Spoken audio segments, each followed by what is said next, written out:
Wow, net মাধ্যমে মুক্তি পেল ঢালিউড কিং শাকিব খানের দরদ মুভির গানের কিছুটা অংশ। আর মুক্তি পাওয়ার সাথে সাথেই এটি এখন তুমুল ভাইরাল। এই সিনেমার হাত ধরেই প্রথম প্যান ইন্ডিয়া মুভিতে আত্মপ্রকাশ করতে চলেছে শাকিব খান। তাই দরদ মুভি নিয়ে শাকিব ভক্তদের উন্মাদনা প্রথম থেকে একটু বেশিই রয়েছে। তার মধ্যে এই গান যেন হটকেক হিসাবে সবার সামনে উঠে এসেছে। রোম্যান্টিক গান ও অসাধারণ অ্যাকশন থ্রিলার গল্প নিয়ে আত্মপ্রকাশ করতে চলেছে এই মুভিটি। এই সিনেমাটি দুর্দান্ত একটি ক্রেজ সৃষ্টি করতে পারে বাংলাদেশি সিনেমা হলে। অনেকে মনে করছে প্রিয়তমা রেকর্ডও ভেঙে দিতে পারে এই সিনেমাটি। এমনকি এই সিনেমার হাত ধরে বাংলাদেশের ফিল্ম ইন্ডাস্ট্রির নায়ক নায়িকাদের কাছে নতুন এক দিশা খুলে যাবে বলে মনে করছেন অনেকে।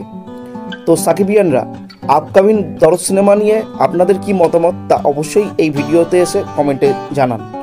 এবং এই ভিডিওটি যদি আপনাদের ভালো লেগে থাকে অবশ্যই লাইক, শেয়ার এবং কমেন্ট করে দেবেন এবং আমার চ্যানেলটিকে সাবস্ক্রাইব করে দেবেন।